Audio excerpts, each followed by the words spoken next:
ಸರೋವರಕ್ಕೆ ಇಳಿದವರು ಯಾರು ಬದುಕಿ ಉಳಿಯುವುದಿಲ್ಲ. ಎಳೆಯ ಪ್ರಾಯದವರಂತಹ ನೀನು ಉಸಿರುಗಟ್ಟು ಸಾಯಲಿಲ್ಲಲ್ಲ, ನೀರು ನೊಮ್ಮೆ ಅಲ್ಲೋಲ ಕಲ್ಲೋಲಗೊಳಿಸಿದೆ. ಯಾರು ನೀನು? ಯಾಕೆ ನೀರಿಗಿಳಿದೆ? ಯಾಕೆ ನನ್ನನ್ನು ಎದುರಿಸಿದೆ?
ತಪ್ಪು ಮಾಡಿದಂತ ವ್ಯಕ್ತಿ ಯಾರೇ ಆಗಲಿ ಶಿಕ್ಷೆಯನ್ನು ಅನುಭವಿಸಲೇಬೇಕು. ನಾನು ತಪ್ಪು ಮಾಡಿದ್ದೇನೆ, ಖಂಡಿತವಾಗಿ ತಪ್ಪು ಮಾಡಿದ್ದೀಯ. ಹೌದು.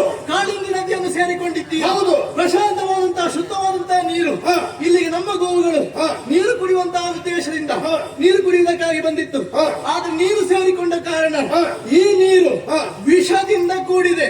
ಹಾಗಾಗಿ ನಮ್ಮ ದೇನು ಈ ರೀತಿಯಾಗಿ ಕಷ್ಟವನ್ನು ಅನುಭವಿಸುವುದಕ್ಕೆ ಕಾರಣ ನಮ್ಮಲ್ಲಿ ವಿಷ ಹೆಚ್ಚಾಯಿತು ಅಂತ ನಾವು ಕಾಣಬೇಕಾಗ್ತದೆ. ಹೌದಾ? ನಾವು ಹೊಣೆಗಾರಲ್ಲ. ಅದಕ್ಕೆಲ್ಲ ಕಾರಣ ನೀನೇ ಆಗಿದ್ದೀಯ. ಹಾಗಾಗಿ ನದಿಗೆ ಹಾರಿದ್ದೇನೆ, ನಿನ್ನನ್ನು ಮೇಲೆ ಅರ್ಪಿಸಿದ್ದೇನೆ. ನನ್ನನ್ನು ಕೇಳುತ್ತಾ ಇದೆಯಲ್ಲ? ಹೌದು. ಇಷ್ಟೆಲ್ಲ ಮಾಡುವುದಕ್ಕೆ ಅರ್ಹತೆ ನನಗೆ ಉಂಟು. ಗೋಪಾಲಕರ ಚರಣಾಶ್ರಯದ ಬಂಟನ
ನೀನು? ಹೌದು. ನೀನು ಬಂಟ ಹೌದು.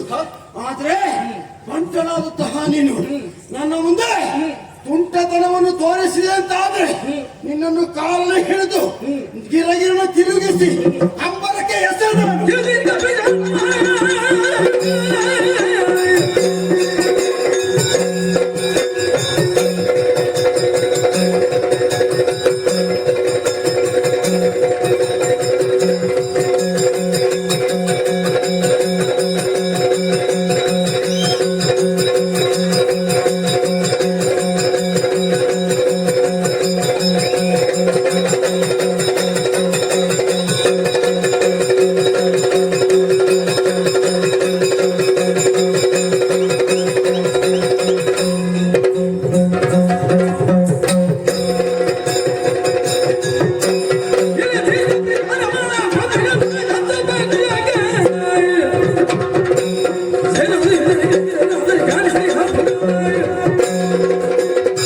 ಇಲ್ಲಿಯವರೆಗೆ ಒಳ್ಳೆಯ ನೀತಿ ಮಾತನ್ನು ಹೇಳಿದ್ದೇನೆ. ಅಗತ್ಯ ಇಲ್ಲ. ಅರ್ಥ ಮಾಡಿಕೊಳ್ಳುವಂತ ಮನಸ್ಸು ನಿನಗಿಲ್ಲ. ನಯನ ಶ್ರುತಿ ಎಂಬುದಾಗಿ ಹೇಳ್ತಾರೆ. ನೋಡುವಂತ ಕಣ್ಣಲ್ಲಿ ಕೇಳುವ ನಿನಗೆ ಕೇಳುವುದಕ್ಕೆ ವ್ಯವಧಾನ ಇಲ್ಲ ಅಂತಾದ್ರೆ ನಿನ್ನಲ್ಲಿ ಮಾತನಾಡುವಂತ ವ್ಯವಧಾನ ಕೂಡ ನನಗಿಲ್ಲ. ಏನ್ ಮಾಡ್ತೀಯ? ಹಾಗಾಗಿ ನೀನು ಒಂದ ಸಾಯುವುದಕ್ಕೆ ಸಿದ್ಧನಾಗ್ಬೇಕು. ಇಲ್ಲ ಅಂತಾದ್ರೆ ನೇರ ಹೋಗ್ಬೇಕು. ನೋಡೋಣ.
ಕರುಣಾನಿಧಿಯೇ, ಏನು? ಓ ರಾಮಾನುಜನೇ, ನೀನು ಯಾರು, ನಿನ್ನ ಯೋಗ್ಯತೆ ಏನೆನ್ನುವುದನ್ನು ಕ್ಷಣ ಮಾತ್ರದಲ್ಲಿ ನಾನು ಅರ್ಥೈಸಿಕೊಂಡೆ. ಕತ್ತಲೆ ತುಂಬಿದಂತಹ ಕೋಣೆಯಲ್ಲಿ ಯಾವ ಒಂದು ವಸ್ತುವು ಗೋಚರಿಸುವುದಿಲ್ಲ. ಅಜ್ಞಾನಿ ಆದವನಿಗೆ ಯಾರ ಯೋಗ್ಯತೆ ಏನೆನ್ನುವುದನ್ನು ಅರ್ಥ ಮಾಡಿಕೊಳ್ಳುವುದಕ್ಕೆ ಅಸಮರ್ಥರಾಗಿ ಹೋಗುತ್ತಾರೆ. ಇಷ್ಟರವರೆಗೆ ನನಗೆ ಅಜ್ಞಾನ ಕವಿದಿತ್ತು. ನಿನ್ನದಾದಂತಹ ಪುಟ್ಟ ಪಾದ ನನ್ನದಾದಂತಹ ಹೆಡೆಯನ್ನು ಮೆಟ್ಟಿದ ಕ್ಷಣ ಜ್ಞಾನೋದಯವಾಯಿತು. ಆದರೆ ಸ್ವಾಮಿ, ನಾನು ಅಪರಾಧಿ ಎನ್ನುವ ಕಾರಣಕ್ಕಾಗಿ ನನ್ನನ್ನು ಶಿಕ್ಷಿಸುವುದಕ್ಕೆ ನೀನು ಮುಂದಾದದ್ದೇ ಹೌದು ಅಂತಾದ್ರೆ ನನ್ನ ಬದುಕಿನ ಬಗ್ಗೆ ನಿನಗೆ ಸ್ಪಷ್ಟಪಡಿಸ್ತೇನೆ ಸ್ವಾಮಿ. ಏನು? ಭೂಮಿಯ ಮೇಲೆ ಬದುಕಬೇಕಾದವರು ನಾವು ಹಾವುಗಳು. ಹೌದು. ಆದರೆ ಅಲ್ಲಿಯೂ ಬದುಕುವುದಕ್ಕೆ ಅವಕಾಶವಿಲ್ಲ. ಯಾಕೆ ಗೊತ್ತೇ? ನಮ್ಮ ವಿರೋಧಿಯಾದಂತಹ ಗರುಡ ಎತ್ತ ಹೋದರೂ ನಮ್ಮನ್ನು ಹಿಂಸಿಸುವುದಕ್ಕೆ ಮುಂದಾಗುತ್ತಾ ಇದ್ದಾನೆ. ಸರಿ. ಪ್ರಾಣವನ್ನು ಉಳಿಸಿಕೊಳ್ಳಬೇಕೆನ್ನುವಂತಹ ಉದ್ದೇಶದಿಂದ ಇಲ್ಲಿಗೆ ಅವನ ಪ್ರವೇಶ ಆಗುವುದಿಲ್ಲ ಎನ್ನುವಂತಹ ಸತ್ಯತೆಯನ್ನು ಅರಿತುಕೊಂಡಂತಹ ನಾನು ಈ ಕಾಳಿಂದಿ ಮಡುವನ್ನೇ ಆಶಯಕ್ಕಾಗಿ ಆಯ್ದುಕೊಂಡೆ. ಆದರೆ ಎಲ್ಲೆಲ್ಲಿಯೂ ಇರುವಂತಹ ಭಗವಂತ ನೀನು ಯಾವುದೇ ದುಷ್ಟ ಶಕ್ತಿ ಇದ್ರೂ ಕೂಡ ಅದನ್ನು ಮರ್ಜಿಸುವಂತಹ ಸಾಮರ್ಥ್ಯವುಳ್ಳವ ನೀನೇನುವುದು ಗೊತ್ತಾಯಿತು. ಸರಿ. ನಿನ್ನ ಕಣ್ಣು ತಪ್ಪಿಸಿ ಪ್ರಪಂಚದಲ್ಲಿ ಯಾರು ಬದುಕುವುದಕ್ಕೆ ಸಾಧ್ಯವೇ ಇಲ್ಲ ಸ್ವಾಮಿ. ನೀರಿನ ಆಳದಲ್ಲಿದ್ದರೂ ಕೂಡ ನನ್ನನ್ನು ಮೇಲೆ ತಿಪ್ಪಿಸಿ ದಂಡಿಸುವುದಕ್ಕೆ ಮುಂದಾದೆ. ಆದರೆ ಎಲ್ಲವರಿಗೆ ಬದುಕನ್ನು ತೋರಿಸಿಕೊಡುವಂತಹ ನೀನು ಇಂದಿನ ದಿನ ಇದು ಈ ಕಾಣಿಕೆಗಳಿಗೆ ಯೋಗ್ಯವಾದಂತಹ ಬದುಕನ್ನು ಸಾಗಿಸುವುದಕ್ಕೆ ಒಂದು ಅವಕಾಶವನ್ನು ಮಾಡಿಕೊಡಬೇಕು.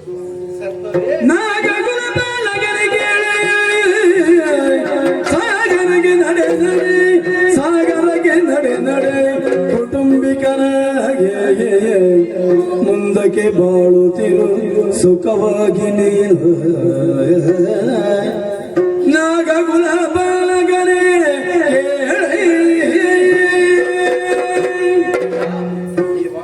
ನಿನ್ನ ಹೆಡೆಯ ಮೇಲೆ ನಾನು ನರ್ತನವನ್ನು ಮಾಡಿದ್ದೇನೆ. ನೋವಾಯ್ತೆ? ಇಲ್ಲ. ಮೊದಲಾಗಿ ನನ್ನ ಅಮೃತಾಸ್ತ್ರದಿಂದ ನಿನ್ನ ಮೈಯನ್ನು ನೇವರಿಸಿ. ಅಯ್ಯ, ನಾಗಕುಲ ಪಾಲಕನೇ ಕೇಳು. ಈ ಸಂದರ್ಭದಲ್ಲಿ ಗರುಡನ ಭೀತಿಗೆ ಬೇಕಾಗಿ ಇಲ್ಲಿ ವಾಸವಾಗಿದ್ದೀಯ. ಇನ್ನು ಮುಂದೆ ಯಾವುದೇ ರೀತಿಯಾದಂತಹ ಗರುಡನಿಗೆ ಶಿಕ್ಷೆಯನ್ನು ಕೊಡುವುದಕ್ಕೆ ಮುಂದಾಗುವುದಿಲ್ಲ. ಇಲ್ಲಿಗೆ ಬರುವುದಿಲ್ಲ. ಮತ್ತೆಲ್ಲಿಗಾದ್ರೂ ಹೋದ್ರೆ ನಾನು ಬಿಡ್ತಾನೆ. ಎಲ್ಲಿಗೆ ಹೋದರೂ ಕೂಡ ನಿನಗೆ ಶಿಕ್ಷೆಯನ್ನು ಕೊಡುವುದಿಲ್ಲ. ನೀನು ಇಲ್ಲಿಂದ ಮೊದಲು ಇಲ್ಲಿಂದ ಹೋಗ್ಬೇಕು. ಎಲ್ಲಿಗೆ? ನಡೆ ನಡೆ ಸಾಗರಕ್ಕೆ. ನಾನೊಬ್ಬನೇ ಹೋಗುದ? ನೀನು ಒಬ್ಬನೇ ಹೋಗುದಲ್ಲ, ನಿನ್ನ ಕುಟುಂಬದವರೆಲ್ಲಿದ್ದಾರೆ? ನನ್ನ ಹೆಂಡತಿ ಮಕ್ಕಳು ಎಲ್ಲ ಇದ್ದಾರೆ. ಎಲ್ಲರನ್ನೂ ಕೂಡ ಜೊತೆ ಸೇರಿಸಿ ಬಹಳ ದೂರದಲ್ಲಿದ್ದಾರೆ. ಅಲ್ಲಿಗೆ ಹೋಗಿ ಕರ್ಕೊಂಡು ಬರ್ಬೇಕಾಗ್ತದೆ. ನಿನಗೆ ಅವಕಾಶ ಉಂಟು. ನಿನಗೆ ಭೀತಿ ಬೇಡ ಗರುಡನದ್ದು. ಹಾಗಾಗಿ ಇನ್ನವರನ್ನೆಲ್ಲ ಜೊತೆ ಸೇರಿಸಿಕೊಂಡು ಸಾಗರದಲ್ಲಿ ವಾಸವನ್ನು ಮಾಡಬೇಕು. ಸಾಗರಕ್ಕೆ ಹೋದ್ರೆ ಅಲ್ಲಿ ನಿನಗೆ ಒಳ್ಳೆಯ ರೀತಿಯಂತ ಅನುಕೂಲ ಸಿಗುತ್ತದೆ. ವ್ಯವಸ್ಥೆ ಉಂಟು. ಹೌದು. ಅಲ್ಲಿಗೆ ಗರುಡನ ಬಾಧೆ ನನಗೆ ಬರುವುದಕ್ಕೆ ಸಾಧ್ಯವೇ ಇಲ್ಲ. ಯಾಕೆ? ನಾನು ನಿನ್ನ ಹೆಡೆಯ ಮೇಲೆ ನರ್ತನವನ್ನು ಮಾಡಿದ್ದೇನೆ.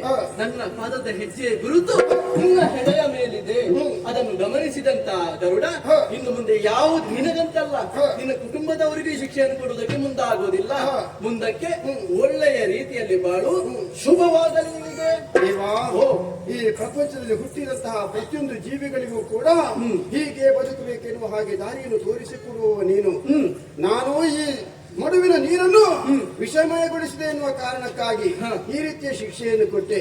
ಪ್ರತಿಯೊಬ್ಬರಲ್ಲಿಯೂ ವಿಷ ಇರ್ತದೆ ಸ್ವಾಮಿ. ಅಂತಹ ವಿಷವನ್ನು ನೀನೇ ಮರ್ದಿಸುವುದಕ್ಕೆ ಸಮರ್ಥ. ಆದ್ರೆ ಈ ಸಂದರ್ಭದಲ್ಲಿ ಬದುಕನ್ನು ಸಾಗಿಸುವುದಕ್ಕಾಗಿ ಒಂದು ದಾರಿಯನ್ನು ಸೂಚಿಸಿದ್ಯಲ್ಲ. ಹೌದು. ಆಗಲಿ, ಸಂತೋಷ. ನಾನೇ ಭಾಗ್ಯವಂತ, ನಾನೇ ಭಾಗ್ಯಶಾಲಿ. ಒಳ್ಳೆ